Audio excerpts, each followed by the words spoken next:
Hello મિત્રો, નમસ્કાર, જય Hind, Vande Mataram. Job government information ચેનલમાં સ્પર્ધાત્મક પરીક્ષાની તૈયારી કરતા તમામ મિત્રોનું હાર્દિક હાર્દિક સ્વાગત છે. મિત્રો, ગુજરાત પંચાયત સેવા પસંદગી મંડળ ગાંધીનગર દ્વારા જાહેરાત ક્રમાંક 18/2025-26 ટ્રેસર સંબંધી અગત્યની સૂચના પ્રસિદ્ધ કરવામાં આવેલી છે. પ્રોવિઝનલ મેરિટ લિસ્ટ કમ ડોક્યુમેન્ટ વેરિફિકેશન લિસ્ટમાં સમાવિષ્ટ ઉમેદવારો માટે ડોક્યુમેન્ટ અપલોડ કરવા અંગે અગત્યની સૂચના પ્રસિદ્ધ કરવામાં આવેલી છે. તો વિગતે જોઈએ મિત્રો.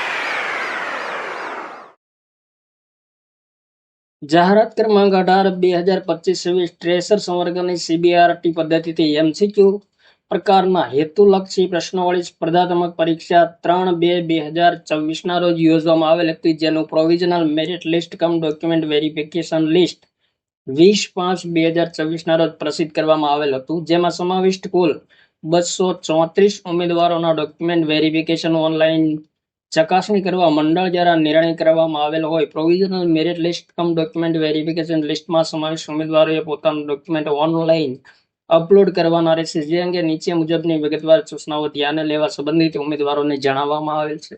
અહીં જાહેરાત ક્રમાંક, જાહેરાતનું નામ, દસ્તાવેજ પ્રમાણપત્રો અપલોડ કરવા માટેની લિંક પણ આપેલી છે. દસ્તાવેજ પ્રમાણપત્રો અપલોડ કરવા માટેની શરૂ થવાની તારીખ અને સમય આપેલ છે. તો 30/5/2024 સમય 18 કલાકથી ઓલરેડી ડોક્યુમેન્ટ અપલોડ કરવાની તારીખ આપેલી છે. ત્યારબાદ દસ્તાવેજ પ્રમાણપત્રો અપલોડ કરવા માટેની અંતિમ તારીખ 5/6/2024 છે. રાત્રિના 23:59 કલાક સુધી પ્રમાણપત્રો અપલોડ કરી શકાશે. ત્યારબાદ તે સંબંધી ઘણી બધી મહત્વની સૂચનાઓ આપેલી છે.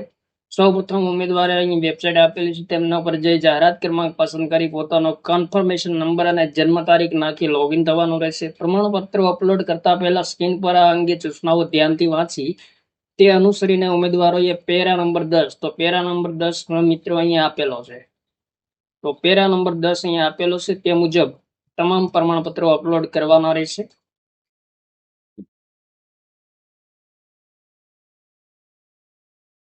પ્રમાણપત્રો અપલોડ થયા બાદ સબમિટ બટન દબાવી સબમિટ કરવાનું રહેશે, તે ખાસ ધ્યાનમાં લેવાનું રહેશે. ત્યાં સિવાય અન્ય કોઈ પણ માધ્યમથી ટપાલ, રૂબરૂ, ઈમેલ વગેરે પ્રમાણપત્રો મોકલી શકાશે નહીં, અને અન્ય માધ્યમથી મોકલેલા પ્રમાણપત્રો મંડળ દ્વારા ધ્યાનમાં લેવામાં આવશે નહીં. અપલોડ કરવા માટે દરેક સ્કેન ડોક્યુમેન્ટની મહત્તમ સાઇઝ 2 MB રાખવાની રહેશે, જે મુજબ document PDF, JPG, JPEG, PNG file upload કરી શકાશે.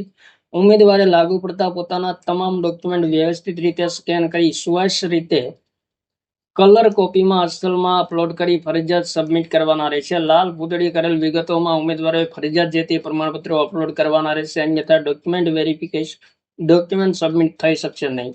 નોંધ મિત્રો અહીં ખાસ આપેલી છે, ડોક્યુમેન્ટ ઓનલાઈન અપલોડ કર્યા બાદ સબમિટ નહીં કર્યાથી તેવા ઉમેદવારો આપોઆપ ગેરલાયક ઠરશે, તો ખાસ મિત્રો ધ્યાનમાં લેવાનું રહેશે. આ સિવાય ઉમેદવારો જો કોઈ જરૂરી અન્ય પ્રમાણપત્ર કે વિગત અપલોડ કરવા માંગતા હોય તો અધર્સ ડોક્યુમેન્ટ નામના મેનુમાં તમામ અસલ પ્રમાણપત્રો દસ્તાવેજો એક જ PDF ફાઇલ અપલોડ કરવાની રહેશે. ઉમેદવારોએ અપલોડ કરેલ ડોક્યુમેન્ટના વેરિફિકેશન સમયે મંડળ જો કોઈ વાંધો કેવરી જણાશે તો તે અંગે ઉમેદવારોને જરૂરી પૂરતા કરવા માટે ઉમેદવારોના રજિસ્ટર્ડ ઈમેલના માધ્યમથી તેમજ SMS થી જાણ કરવામાં આવશે. તો ખાસ મિત્રો અગત્યની સૂચનાઓ આપેલી છે, તમામ સૂચનાઓ એક વખત વાંચી લેવાની રહેશે. ઉમેદવારોએ વેબસાઇટ પર ડાઉનલોડ મેનુમાંથી એટેસ્ટમ ફોર્મ ડાઉનલોડ કરી તેમાં જરૂરી સંબંધિત ખરી વિગતો ભરી ઉમેદવારના ડાબા હાથના અંગૂઠાનું નિશાન કરવાનું રહેશે. ત્યારબાદ વિગતો ભરેલ એટેસ્ટેશન ફોર્મ છે અસલમાં સ્કેન કરી તેની PDF, JPG, JPEG કે PNG મહત્તમ સાઇઝ 2 MB અપલોડ કરવાની રહેશે.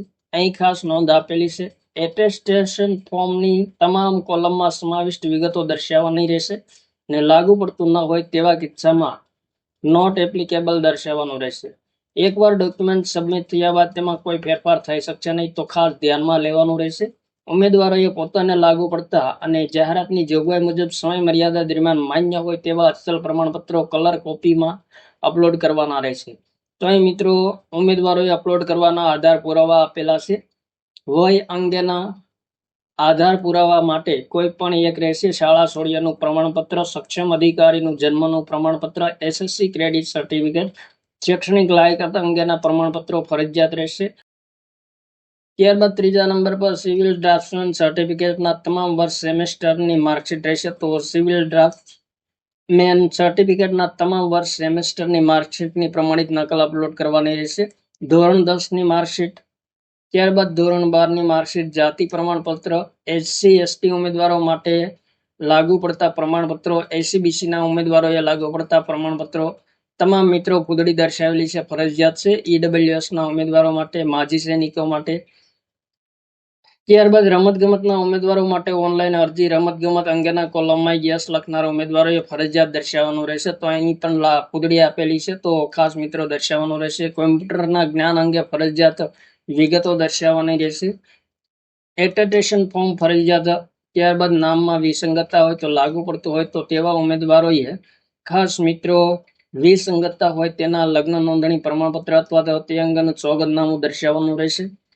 અન્ય ઉમેદવારો માટે માત્ર સોગંદનામું એફિડેવિટ દર્શાવવાનું રહેશે. સરકારી સેવામાં ફરજ બજાવતા હોય તેવા ઉમેદવારો માટે અહીં મિત્રો ખાસ સૂચના આપેલી છે. અધર્સ ડોક્યુમેન્ટ માટે ખાસ અગત્યની સૂચના આપેલી છે, તો તે મુજબ અપલોડ કરવાના રહેશે. અહીં મિત્રો ખાસ અગત્યની નોંધ આપેલી છે.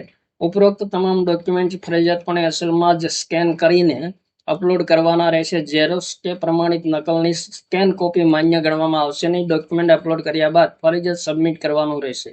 મંડળના આદેશ અનુસાર અગત્યની સૂચના જાહેર કરવામાં આવેલી છે. તો 30/5/2024ના રોજ ગુજરાત પંચાયત સેવા પસંદગી મંડળ દ્વારા ખૂબ જ અગત્યની સૂચના જાહેર કરવામાં આવેલી છે. તો જે ઉમેદવાર મિત્રોએ સ્ટ્રેચરમાં ભરતીમાં ભાગ લીધો હોય, પરીક્ષા આપેલી હોય, પ્રમાણપત્રો અપલોડ કરવામાં લિસ્ટમાં નામ આવેલું હોય તે ઉમેદવારોએ મિત્રો ખાસ ધ્યાનમાં લેવું. થેન્ક યુ મિત્રો. જય હિન્દ. વંદે માતરમ.